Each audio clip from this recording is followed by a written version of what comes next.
Aleluya.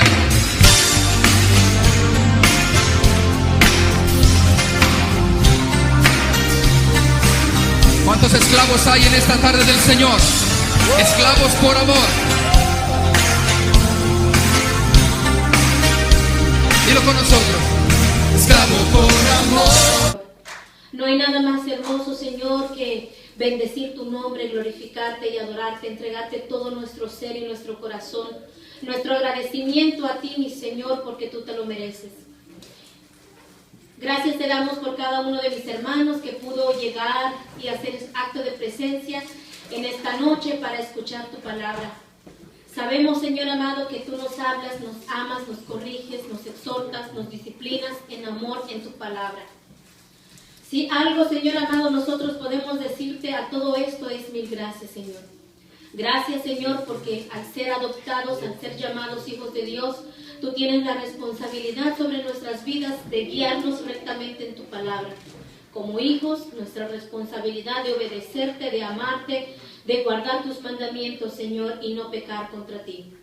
Señor, reconocemos que necesitamos de ti todos los días, como también reconocemos, Señor, que hay faltas, que hay cosas, Señor amado, que necesitamos dejar día con día. Pero gracias al saber de tu palabra, que nos hablas con amor, con disciplina, con rectitud, con esa luz de tu palabra, Señor, asimismo te pedimos que nos alumbres en nuestro entendimiento y que nos des a conocer las cosas, Señor amado, que necesitamos saber. Todo esto te lo pedimos, Señor, en el nombre de Jesús. Amén. Bueno, pues, amados hermanos, estamos en la serie, en la carta a los Romanos, en el capítulo 15. Para empezar, o para continuar más bien con esta enseñanza de la palabra, quiero hacer un pequeño recordatorio de lo que hemos estado hablando acerca de que, pues, desde el 14, nos ha estado hablando el Señor a que nosotros debemos someternos a las autoridades terrenales, ¿verdad? Vimos también el pagar los impuestos, el de los unos a otros, ¿verdad? Procurarnos en el Señor, de soportarnos. Estábamos viendo acerca de lo que el Señor en la iglesia ha puesto los dones para ayudarnos mutuamente, siendo un cuerpo, ¿verdad? Todo un cuerpo es conformado por varios miembros, los cuales son necesarios en la obra del Señor. Le damos gloria al Señor porque al poder entender que todos nosotros somos importantes, pero también cada uno de nosotros necesitamos reconocer que sin Él nosotros no somos nada. El Señor nos puso en donde estamos, el Señor nos llamó, el Señor nos está sustentando con la diestra de su poder y nosotros, ¿verdad? No nos queda más que decirle gracias al Señor y obedecerle en todo lo que Él nos mande hacer. Estábamos viendo, y para esto, ¿verdad? Quisiera que viéramos en Romanos 12:1 respecto a lo que hemos estado hablando, entrando en el contexto de la palabra del Señor, de cómo nosotros debemos de vivir, ¿verdad? Recordándonos, porque, mire hermano, hay algo que nosotros tenemos que recordarnos siempre, siempre. Un pastor, un ministro del Señor siempre le va a estar recordando, y tal vez la oveja siempre va a decir otra vez con lo mismo, hermano, pero si es algo que el Señor quiere hablarnos, ¿verdad? Debemos ser obedientes a su voz. Entrando, ¿verdad?, en este tema que lleva como subtítulo de la carta a los Romanos, un ministro de Jesucristo. De cómo debe comportarse un ministro de Jesucristo. Acuérdense que estamos siguiendo esta serie. Y para poder, ¿verdad?, entrar en materia, leemos en Romanos 12:1 acerca de los deberes cristianos, ¿verdad? Así que, hermanos, os ruego por las misericordias de Dios que presentéis vuestros cuerpos en sacrificio vivo, santo, agradable a Dios, que es vuestro culto racional. No os conforméis a este siglo, sino transformaos por medio de la renovación de vuestro entendimiento, para que comprobéis cuál sea la buena voluntad de Dios, agradable y perfecta. Veamos que en esta manera de vivir, ¿verdad? de cómo aquí vamos a entrar en materia acerca de que Pablo estaba enseñando a los romanos, ¿verdad? Esta iglesia a la cual él nunca había visitado, ¿verdad? Así que lo vamos a ver más adelante, que él quería ir, pero él no podía ir. Ahorita lo vamos a ver por qué. Había enseñado, esta iglesia de Romanos había sido enseñada acerca de la palabra, el fundamento que era Cristo, en la doctrina, ¿verdad? Que Pablo estaba enseñando. A estos romanos ya les había enseñado la palabra del Señor. La iglesia de Romanos era una iglesia, la iglesia de Roma era una iglesia cristiana con principios bíblicos que Pablo ya les había enseñado, ya se había fundamentado la doctrina de la verdadera doctrina de la palabra de Dios. Y vamos aquí entrando nos habíamos quedado en Romanos 15:13. Y antes de ir a Romanos 15:13, quisiera que leyéramos en el 15:4, que ya habíamos visto la semana pasada. Dice, porque las cosas que se escribieron antes para nuestra enseñanza se escribieron a fin de que por la paciencia y la consolación de las Escrituras tengamos esperanza. Veamos que la enseñanza es una instrucción, ¿verdad? La instrucción. Y la paciencia significa perseverancia, ¿verdad? En el camino del Señor en cuanto a todo lo que pasemos o tengamos que pasar. Que acuérdense que todo lo que vamos pasando se va edificando nuestras vidas y nos va trayendo paciencia. La paciencia, ¿verdad? Nos va preparando, Señor, para esa esperanza en el Señor, esperando en el Señor. Ahora sí vamos en Romanos 15 y vamos a leer desde el 13. Dice, y el Dios de la esperanza os llene de todo gozo y paz en el creer, para que abundéis en esperanza por el poder del Espíritu Santo. Pero estoy seguro de vosotros, hermanos míos, de que vosotros mismos estáis llenos de bondad, llenos de todo conocimiento. Fíjense, le está hablando a la iglesia. Primero vamos a leerlo. Y de tal manera que podéis amonestaros los unos a los otros. Mas os escribo, hermanos, en parte con atrevimiento, como para hacer recordar por la gracia de Dios que de Dios me es dada, para ser ministro de Jesucristo a los gentiles, ministrando el Evangelio de Dios, para que los gentiles les sean ofrenda agradable, santificada por el Espíritu Santo. Tengo pues de qué gloriarme en Cristo Jesús en lo que a Dios se refiere, porque no osaría hablar sino de lo que Cristo ha hecho por medio de mí para la obediencia de los gentiles con la palabra y con las obras, con potencia de señales y prodigios en el poder del Espíritu de Dios, de manera que desde Jerusalén y por los alrededores hasta el Ilírico todo lo he llenado del Evangelio de Cristo. Y de esta manera me esforcé a predicar el Evangelio, no donde Cristo ya hubiese sido nombrado, para no edificar sobre fundamento ajeno, sino como está escrito, aquellos a quienes nunca les fue anunciado acerca de Él verán, y los que no han oído de Él entenderán. En estos versículos que vamos a estar estudiando en el día de hoy, Pablo, ¿verdad?, estaba hablando a la iglesia de Roma acerca de lo que él había ya fundamentado en el fundamento que es Jesucristo, ir enseñándoles el Evangelio de Dios, en la enseñanza, en la instrucción, como leíamos en el capítulo 4, en el versículo 4. Entonces, sabemos que estas palabras que Pablo decía, dice, y el Dios de la esperanza os llene de todo gozo y paz en el creer. ¿Por qué en el creer? Porque, hermanos, lo que nosotros creemos es por la fe. Entonces, si nosotros empezamos a escudriñar las Escrituras, ¿a quién estamos creyendo? ¿Al predicador o al que escribió las Escrituras? Verdaderamente que cuando nosotros estamos fundamentados ya en Jesucristo. Ya nuestra fe, el fundamento es Jesucristo, pero de allí en donde nosotros sobreedificamos. Véase nosotros cómo dice la palabra, cómo edificamos, cómo sobreedificamos. Por eso es que Pablo aquí les dice dice, y el Dios de la esperanza os llene de todo gozo y paz en el creer. Porque muchas veces, yo no sé si a usted le ha pasado, que muchas veces usted está escuchando la palabra y usted como que dice, bueno, que no era así como me habían enseñado, como que no entiendo todavía, como que usted como que a veces como que la cara nos habla a nosotros y como que qué, ¿verdad? Pero aún Pablo aquí hablaba y decía, ¿verdad? Que Dios llene de gozo y de paz en el creer, para que abundéis en esperanza por el poder del Espíritu Santo.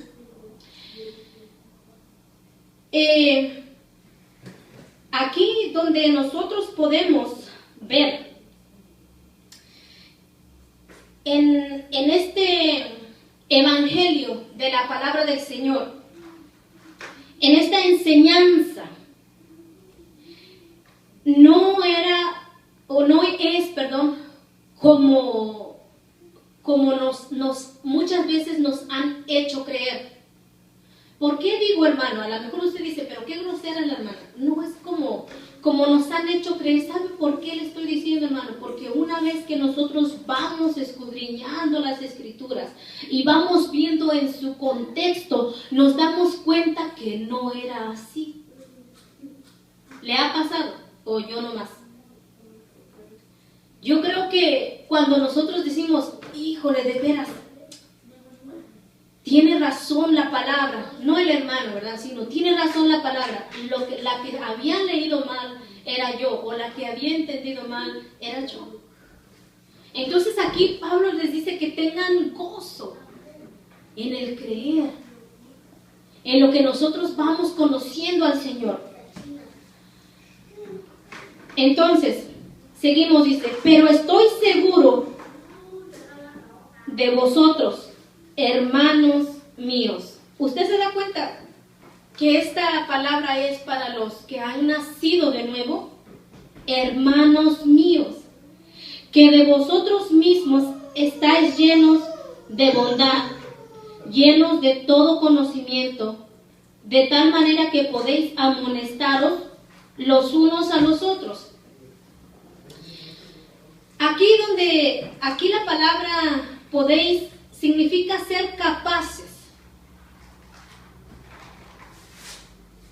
o dice significa ser capaces, y la palabra amonestar significa exhortar o advertir. Como ya Pablo había enseñado a la iglesia de Roma a vivir en el Evangelio, él ya tenía como ya les había enseñado, los creía capaces, los creía que ellos podían, ¿verdad? Como dice, amonestar o exhortar o advertir, porque les había enseñado a vivir en el Evangelio.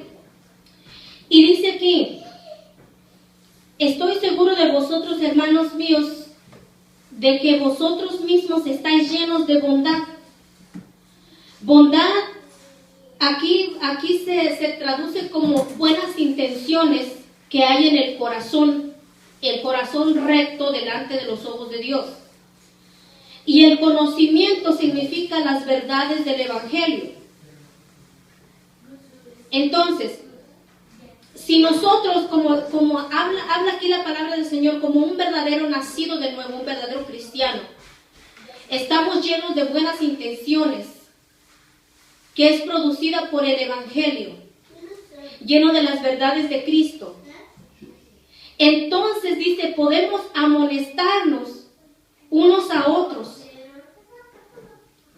Aquí el amonestaros es el poder recibir un consejo de un hermano que te lo dice en amor, que te puede hablar de frente, que te puede decir lo que es bueno, ¿verdad? Un consejo para ti. Y nosotros, dice que cuando estamos llenos de esas buenas intenciones recibidas por el Evangelio, la palabra del Señor, lo podemos hacer. Una pregunta aquí, hermano. O hermano, ¿usted por qué cree que en iglesias diferentes, porque nosotros no vamos a hacer que no oímos un caso de esta iglesia, oímos un caso de otra iglesia, oímos que la iglesia allá o la iglesia acá, se oyen comentarios? ¿Por qué usted cree, hermanos, que en la iglesia nadie se atreve a molestar a otra persona? Dice el hermano, porque no están crecidos. Pero ¿sabe una cosa, hermano? Porque aún ellos mismos hacen cosas que para que la otra persona no le diga, ¿por qué te atreves a decirme a mí, mira, si tú estás mal también acá? Yo le podría decir una cosa, hermano, la respuesta sabia, una respuesta. Yo había comentado con mi esposo, porque cuando uno habla, cuando uno habla la verdad de la palabra del Señor, uno se expone a que le contesten a uno. Si a mí me dice, si yo le puedo decir a un hermano, en este caso, una hermana, un nacido de nuevo, hermano, no te es lícito, como decía Juan el Bautista, vivir con la otra mujer que no sea tu esposa. No te es lícito, ¿verdad? Adulterar, ¿no? Que nosotros podamos decirle con ese amor en el Señor, hermano, lo que tú estás haciendo no está bien. ¿Qué te puede contestar la otra persona? ¿Y tú quién eres para juzgarme? ¿Tú quién eres para amonestarme? Si el único que nos juzga va a ser Dios, ¿a poco no te pueden contestar así? Pero hay hermanos que por esta razón no se atreven a amonestar a alguien. La respuesta sería, mi hermano, si tú estás viviendo legítimamente con tu esposo, con tu esposa, y tú enfrentas una situación de esta, puedes decirle a la persona, te amonesto en el nombre del Señor porque yo no estoy haciendo tal cosa. Porque si tú estás viviendo la verdad del Evangelio, como es digno de un cristiano andar, tú puedes amonestar a un hermano en la iglesia. ¿Entendemos? ¿Por qué, hermano, vemos a las muchachitas bien aperingaditas del muchacho? O vemos acostado en las piernas y no nos atrevemos a decirle, mira jovencita, mira jovencito, lo que tú estás haciendo no está bien, ten cuidado, guarda. ¿Por qué no le podemos decir eso? ¿Por qué no podemos amonestarlos? ¿Por qué no podemos hablarle conforme a la palabra y los mandamientos del Señor? Honra a tu padre, honra a tu madre para que tengas larga vida. ¿Quién se atreve hoy en día a poder amonestar a un hermano o una hermana? Mira, hermano, hay hermanos que escuchan bien cuando tú les das un consejo y dan gracias a Dios. Pero hay quienes no puede uno hablar con ellos, porque luego dicen, ¿y tú quién eres para juzgarme? Pero en cuanto a la palabra del Señor, si tú estás bien, tú puedes amonestar. No es que estés libre de pecado, hermano. Lo que pasa es que en esa circunstancia que tú estás juzgando, tú estás bien delante del Señor. Ahora, si te vienen a amonestar a ti por otra cosa, agárrate y afírmate y di gracias, Señor, porque si tú amonestas a un hermano, otro hermano viene a poder amonestarte a ti. ¿Entendemos? Por eso aquí Pablo dice, ¿verdad? Cuando nosotros estamos, dice, ustedes están llenos de bondad, producidas por la verdad del Evangelio, por la verdad de la palabra del Señor. Entonces ustedes, dice, son capaces de amonestar, de exhortar a alguien. Ve aquí.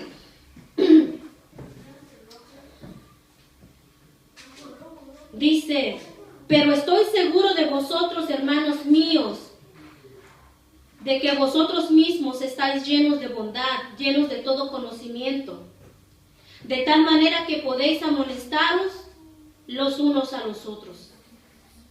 Mas os he escrito, hermanos, en parte con atrevimiento, como para hacer recordar por la gracia de Dios que de Dios me es dada.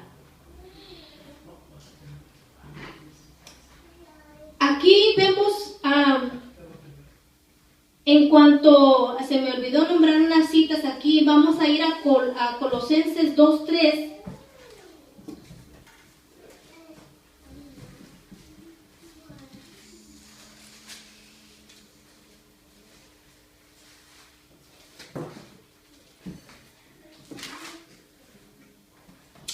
Dice, en quien están escondidos todos los tesoros de la sabiduría y del conocimiento. Este conocimiento, hermano, que nosotros, al estar hablando aquí en el versículo 14, este conocimiento que dice, vamos a leer desde el 2, dice, para que sean consolados sus corazones unidos en amor, hasta alcanzar todas las riquezas del pleno entendimiento, a fin de conocer el misterio de Dios, el Padre y de Cristo, en quien están escondidos todos los tesoros de la sabiduría y del conocimiento. ¿Cuál conocimiento, hermano? El conocimiento de la voluntad de Dios. Al respecto a ese conocimiento, está hablando aquí Pablo de que los hermanos ya entendían, ya conocían. Yo le pregunto a usted respecto a lo que estábamos hablando, el amonestar los unos a los otros. ¿Cómo usted amonestaría a un hermano? ¿En su forma de pensar o en lo que la palabra del Señor nos habla? Porque al poder amonestarle, yo le puedo decir lo que yo pienso y lo que yo quiero. Pero cuando el Señor habla, hermano, es mucho mejor. Porque allí están escondidos los secretos de la sabiduría, del conocimiento de la palabra del Señor.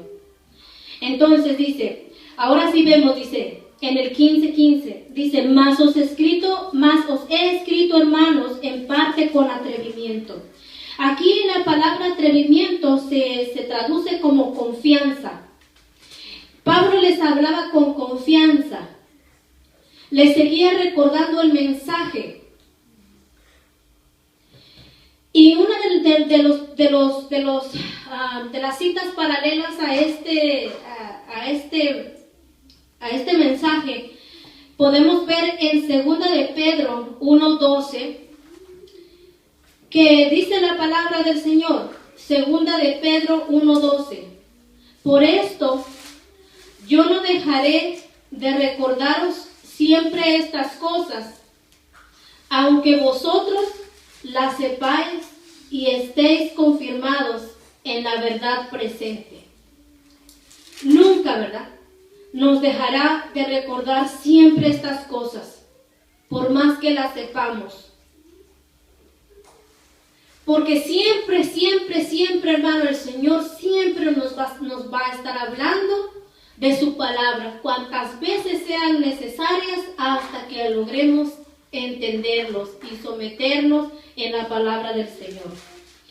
Entonces leemos en el 16, dice, para ser ministro de Jesucristo a los gentiles, ministrando el evangelio de Dios para que los gentiles sean ofrenda agradable, santificada por el Espíritu Santo. ¿Quién eran los gentiles? Eran gente que no era judía.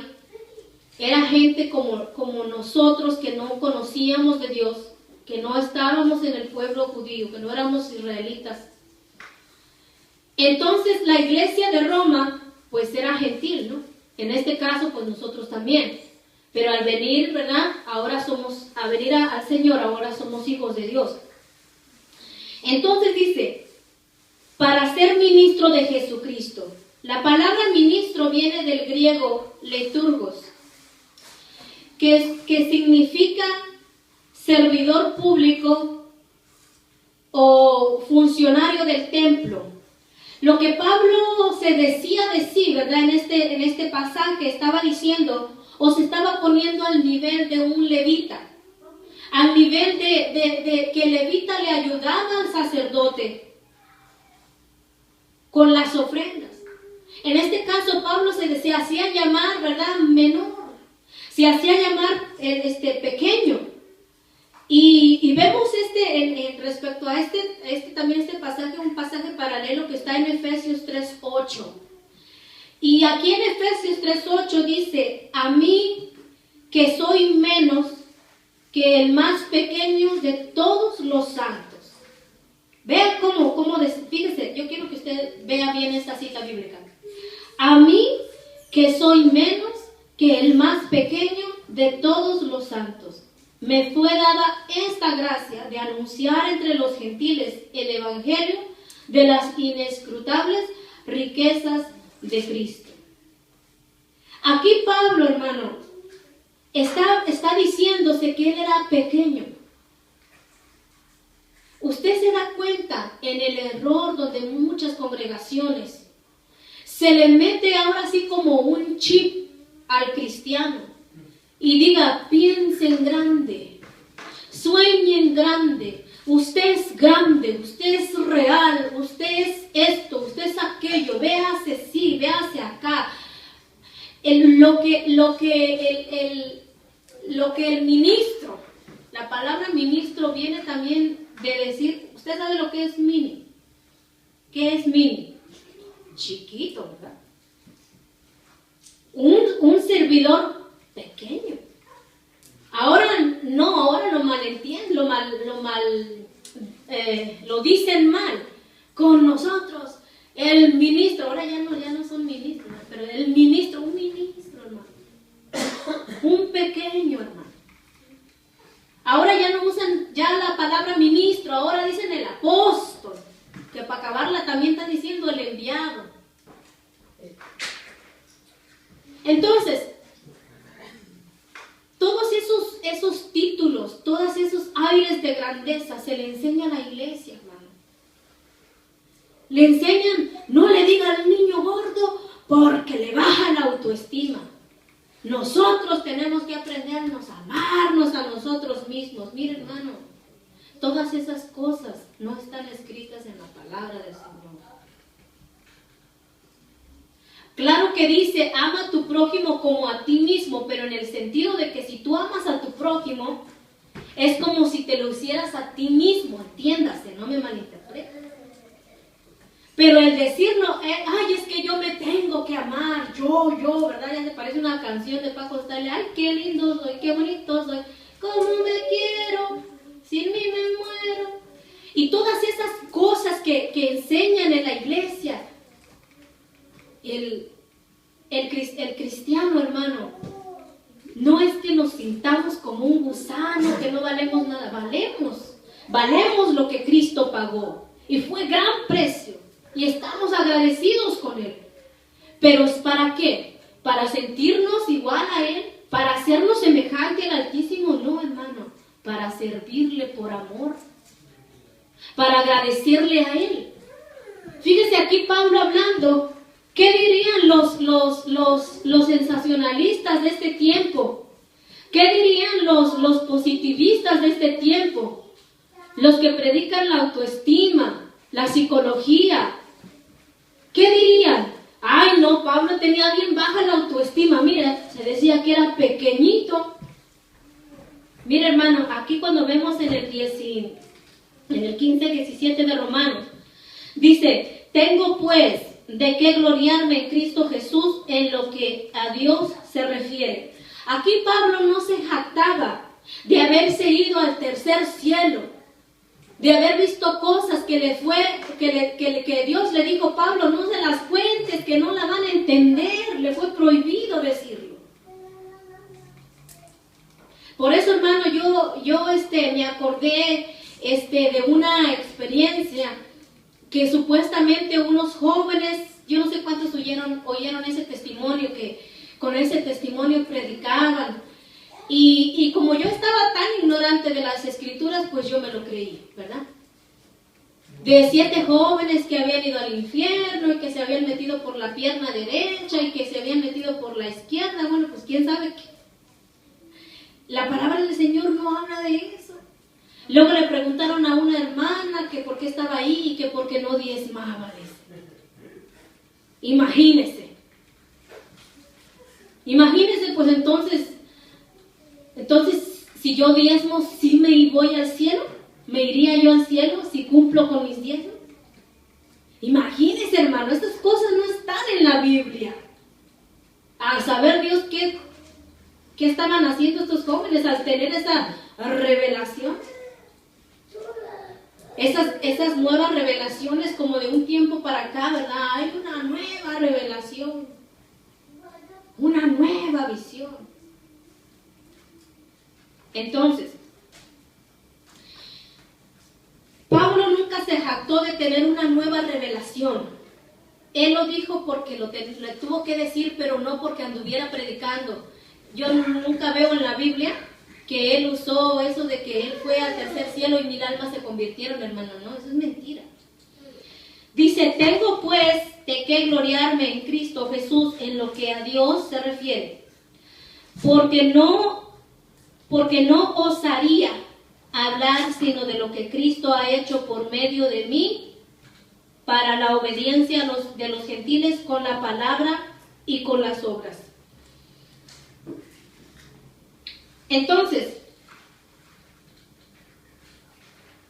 vamos a ver en 1 de Corintios 1:29 y 1:30.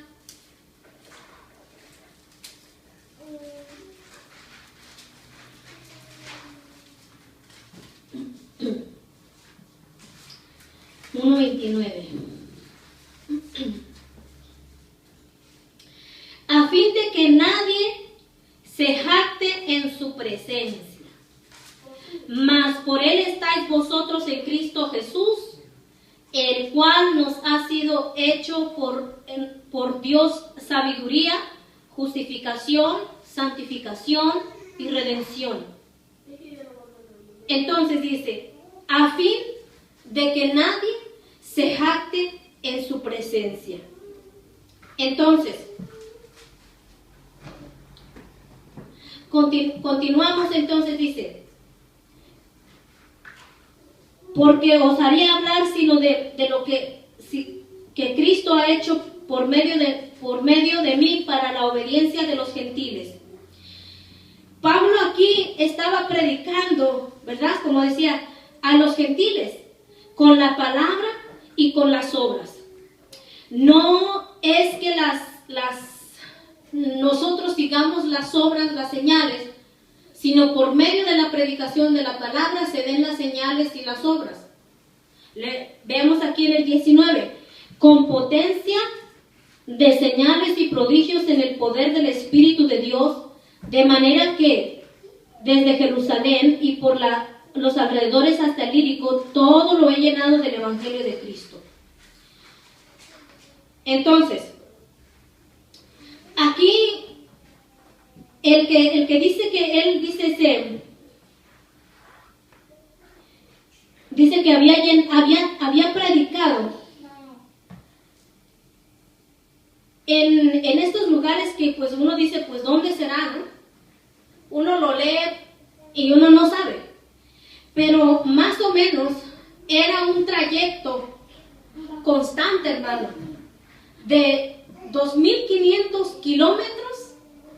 Imagínese, pues si se fuera a caballo, pero si se fuera a pie, predicando el Evangelio a los gentiles, con la potencia, ¿verdad? Como dice aquí, de señales y prodigios. Pero ¿qué es el énfasis, lo que él predicaba?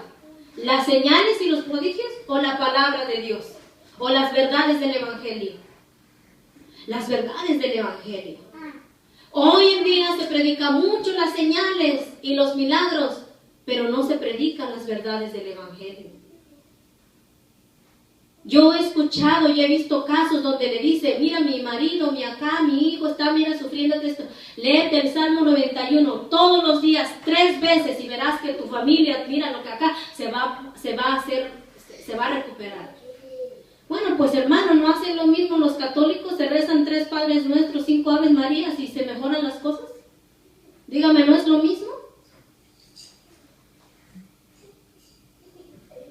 Lea, hermano, el Salmo 103, ¿verdad? Y confiéselo y créalo. Jehová es mi pastor y nada me faltará. Confiéselo, créaselo y usted verá que nada le va a faltar. Mire, hermano, nos podemos pasar toda la tarde rezando, pero si vivimos en nuestros pecados, créame que no le van a salir bien las cosas. Eso son mentiras. Son verdades a medias, porque sí, Jehová es tu pastor y nada te faltará, pero ¿en qué nada? Todo lo materializamos. Y esa es una media verdad. Y una verdad a medias es una mentira. Entonces, seguimos, dice, y desde esta manera me esforcé a predicar con campañas de sanidad, campañas de milagros, noches de avivamiento. Así dice aquí. Ay, Dios mío, ¿qué estoy leyendo? Parece, ¿verdad? Dice, y de esta manera me esforcé a predicar el evangelio, no donde Cristo ya hubiese sido nombrado, para no edificar sobre fundamento ajeno. Fíjese, hermano, aquí hay algo bien importante que nosotros como iglesia tenemos que saber. Y tal vez, ¿cómo puedo explicarle? Yo no sé si usted lo ha hecho, no que yo sepa, pero, hermanos, aquí donde Pablo dice que él se había esforzado, la palabra esforzarse es ansioso o ferviente para hacer algo. Él se esforzó para predicar en lugares donde no se había predicado, ¿verdad? Para no sobreedificar en fundamento ajeno. ¿Qué significa esto? Yo no sé si usted lo ha hecho, pero si no lo ha hecho, está bien, y si lo hizo, sépase que nosotros, hermano, al estar congregándonos aquí, somos iglesia del Señor. Somos 4, somos 5, somos la iglesia del Señor. La iglesia no se tiene que clasificar por decir una iglesia de 5,000 miembros, de 3 miembros, es una iglesia. No nos sintamos, ay, es que somos 3. No, hermano, somos 3, pero que aprendamos la palabra del Señor. Somos 2, pues que predicamos la palabra del Señor. Hago este énfasis porque si un día usted se llega a ir a su país, si usted se llega a regresar a su país, nosotros como encargados de la iglesia, no los vamos a detener, hermano. No le vamos a decir, hermano, no se vaya, aquí está bien, quédese, mira, acá tiene su ministerio, mira, no, hermano. Si el Señor lo manda, obedezca al Señor. Hay iglesias donde le dicen, si te vas, te vaya a aventar la maldición de los raviolis. Tu familia no va a prosperar, tu matrimonio se va a deshacer. ¿Qué significa eso, hermano? ¿Por qué los pastores no dejan ir a las ovejas? ¿Por qué estoy diciendo esto, hermano? Porque el día que nosotros, mi esposo y yo, no era algo nuestro sueño de hacer una iglesia o de decir, hoy me estoy preparando para que el día de mañana tengamos una iglesia de 1,000 miembros. No, hermano, tal vez la iglesia sea de 5 miembros, porque el Señor nos cree capaces de dirigir 5. Quizá a lo mejor mañana no sea capaz de dirigir 6. Durante 2 años a lo mejor ya tenemos 10. No lo sabemos. ¿Quién me ha dicho usted que tenemos que tener métodos de crecimiento? ¿Para qué quiere tanto borrego? Que solamente nada más se viva en sus pasiones. Que den el diezmo cada domingo, pero que vivan una vida de pecado. No, hermano. Que haya 5, pero que pongan la palabra por obra. Que si estamos viendo que si una hermana, que si un hermano está caminando mal, en amor, ¿qué dice? Como estábamos viendo la semana pasada, lo soportemos, lo llevemos, lo alcemos. Hermanita, hermanito, mira, estas cosas no están bien. Mira, la palabra del Señor te conforta, sigue adelante. Yo le aseguro que si fuésemos 1,500, 5,000 miembros, yo le aseguro que usted no conocería ni siquiera el hermano que se iba a sentar al lado de usted. Le damos gracias al Señor que aquí al menos se conocen todos ustedes. y pueden procurarse. Y si sabe que está pasando una necesidad, la puede suplir en el amor del Señor. Y todo esto lo digo, hermano, porque cuando dice aquí Pablo, no estemos sobreedificando en fundamento ajeno, hermano, porque ¿cuántos de nosotros, yo le quiero hacer esta pregunta, a quiénes de ustedes nosotros, el hermano Luis y yo al salirnos de la iglesia le dijimos, hermano, vénganse con nosotros que nosotros tenemos la verdad? Díganlo. ¿A quiénes? A nadie. ¿Por qué, hermano? Porque déjeme decirle, hermano, nosotros, llámese iglesia, no estamos supuestos a sacar gente de ninguna iglesia. No podemos decirle a la iglesia de acá o a la iglesia de allá, véngase porque aquí sí tenemos la verdad, aquí sí predicamos la Biblia, véngase. No, hermano. O le llamamos por teléfono y que le digamos, hermana, hermano, mira, fíjate que estamos aquí en la iglesia, mira qué bonito, estoy aprendiendo la palabra de Dios, véngase, la invito, véngase para acá. No, hermano, eso no está bien. ¿Sabe por qué? Porque usted está transgrediendo la voluntad de Dios. Si usted ve que un hermano, por más que esté pasando aflicciones en otra iglesia, déjelo hasta que el Señor no le diga qué hacer. Como en el caso de esta iglesia, una hermana dijo, yo quiero ir a la iglesia donde tú estás, ¿no? Entonces yo le dije, ora al Señor, si el Señor te dice que no te muevas de donde estás. Es que yo quiero ayudarte a trabajar, ¿verdad? Y le dije, si tú vas a venir a esta iglesia, te vas a sentar a recibir la palabra del Señor primero. Y cuando estés llena de la palabra del Señor, entonces vas a trabajar. Mira, hermano, nosotros podemos estar ocupados tantos en la obra del Señor que descuidamos al Señor de la obra. Entiéndase, hermano. Estamos tan ocupados en la obra del Señor que descuidamos al Señor de la obra. Y lo primordial tiene que ser con Él y después hacer para con los demás en la congregación. Si usted no está viviendo una vida que agrade al Señor, ¿usted cree que va a poder agradar y servir a los demás? No se puede, hermano. Nosotros no podemos sacar a otra gente de otra iglesia y decirle, véngase. Ahora, de que la otra gente le pregunte y le diga, hermano, ¿por qué se salió de la iglesia? Usted puede decirle, hermano, ¿por qué el Señor lo movió? Eso sí le podemos decir, sin mentir, hermano. ¿Por qué el Señor le dijo que se moviera? Pero si usted está aquí porque la hermanita tal se congrega nada más, mejor yo le digo, regrésese donde estaba. Pero como no hay nadie aquí, ¿verdad? Podemos tener la frente en alto. Mi esposo y yo de que a nadie le dijimos, véngase para acá, véngase. A nadie. Sino al contrario, quédese donde está. Si la palabra donde le están predicando, la iglesia donde le están predicando, usted siente que le edifica, ya confirmado que está en la palabra de Dios, todo como debe de ser, quédese. Pero si usted siente por el Señor y el Señor le dice y el Espíritu Santo le mueve a que usted tiene que salir de ese lugar, hágalo. Obedezca mejor al Señor y no a cualquiera de nosotros como hermanitos que estamos aquí. Véngase. No, hermano, no. Nosotros no podemos hacer eso. No podemos sobreedificar en un fundamento ajeno. Sabemos que el fundamento es Cristo. Pero, ¿verdad? A sacar otra gente de otras iglesias, no. ¿Qué es lo que hace el G12?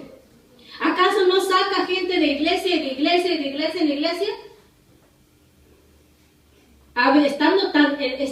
Estando tan grande el mar y pescando en la pecera, pues no. Nosotros tenemos que predicarle a aquellos a cuales no se les ha predicado el evangelio, a aquellos cuyos no se congregan, a aquellos cuyos están perdidos, hermano. No vamos a sacar gente de otra iglesia. Procuremos que nuestra predicación sea gente a quien no conoce la palabra del Señor. No pesquemos en peceras estando el mar tan grande. ¿Entendemos esa metáfora o no? ¿Sí? Así que seamos obedientes. Ahora seguimos, dice, y lo voy a volver a leer otra vez, Y de esta manera me esforcé a predicar el Evangelio, no donde Cristo ya hubiese sido nombrado, para no edificar sobre fundamento ajeno. Perdón, aquí hay una escritura paralela en 1 Corintios 3:6. Fíjense cuál era la condición de esta iglesia, Dice, 1 Corintios 3:6. Yo planté, Apolos regó, pero el crecimiento lo ha dado Dios. Puede ser, hermano, que alguno haya plantado la palabra y el otro la haya regado. Me la entendí de otra manera, ¿verdad? No la riegue, hermano. Sino que el fundamento es Cristo. Pero como les vuelvo y les digo, nosotros no podemos andar sacando gente de otra iglesia. Ahora, dice, sino como está escrito, aquellos a quienes nunca les fue anunciado acerca de Él, vendrán, y los que nunca han oído de Él, entenderán. Aquí podemos leerlo en Isaías 52:13. Esta palabra profética que se refería a los gentiles, ¿verdad? Isaías 52:13.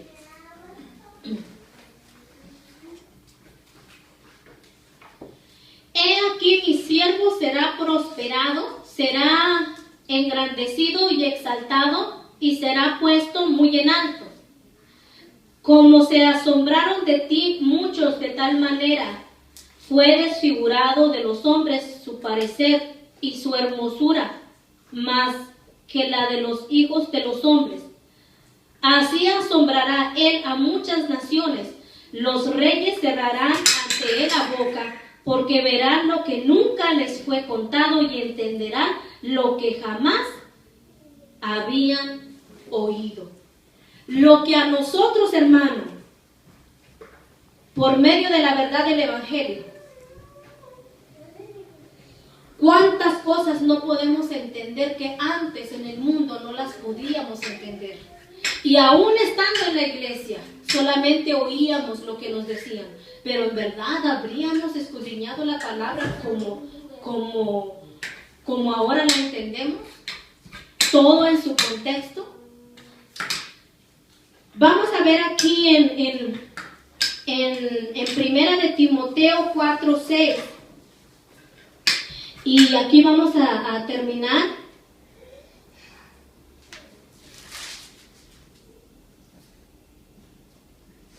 Primera de Timoteo 4:6, de cómo Pablo hablaba a Timoteo, y dice, porque yo ya estoy para ser sacrificado, y el tiempo de mi partida está cercano. He peleado la buena batalla, he acabado la carrera, he guardado la fe. Por lo demás, me es guardada la corona de justicia, la cual les dará el Señor, juez justo, en aquel día, y no solo a mí, sino también a todos los que aman su venida. Desde el principio, en el 4, dice, te encarezco delante de Dios y del Señor Jesucristo, que juzga a los vivos y a los muertos en su manifestación y en su reino, que prediques tus visiones. Así dice, que prediques tu testimonio, su testimonio, que prediques la palabra, que instes a tiempo y fuera de tiempo, redarguye, reprende, exhorta con toda paciencia y doctrina.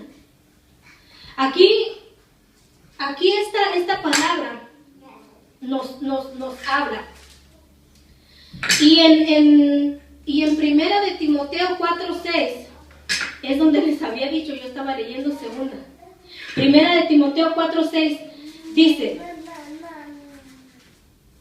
si esto enseñas a los hermanos, serás buen ministro de Jesucristo, nutrido con las palabras de la fe y de la buena doctrina que has seguido. Si esto enseñas, ¿qué, hermano? ¿Lo que nos enseñan los demás o lo que nos enseña la palabra? ¿O lo que había Pablo ya enseñado, las verdades del Evangelio? El fundamento que fue Jesucristo y la predicación de las verdades del Evangelio. Por eso aquí Pablo no se jactaba de decir, mira, yo tengo revelaciones, yo tengo nuevas visiones, no. Al igual que si nosotros podemos entender la palabra, no nos jactemos de decir, es que ahora yo tengo la verdad. Porque déjeme decirle que ni tú ni nadie tiene la verdad. La verdad es la palabra del Señor. Porque nosotros podemos malinterpretar las Escrituras, pero la que nunca se contradice es la palabra del Señor. Amén. Así que como dice, siendo ministros de Jesucristo, un ministro de Jesucristo que sabe llevar el Evangelio, las verdades del Evangelio como tienen que ser. ¿Cómo? ¿Sacando a otros hermanos de otra iglesia para formar una congregación? No, mi hermano. Si el Señor le dijo, usted hizo caso a lo que la palabra del Señor le dijo. Pero si usted un día en su país, usted llega, usted hace una iglesia, déjeme saberle, hermano, usted empiece a predicar por donde nadie ha predicado, para que el camino que usted haga en el Señor lo haga legítimamente y no robándose las ovejas de otro corral, que al igual no son ni ovejas del pastor, son ovejas de Jesucristo. Amén. Así que vamos a ponernos sobre nuestros pies, démosle gracias, démosle la honra, la gloria al Señor.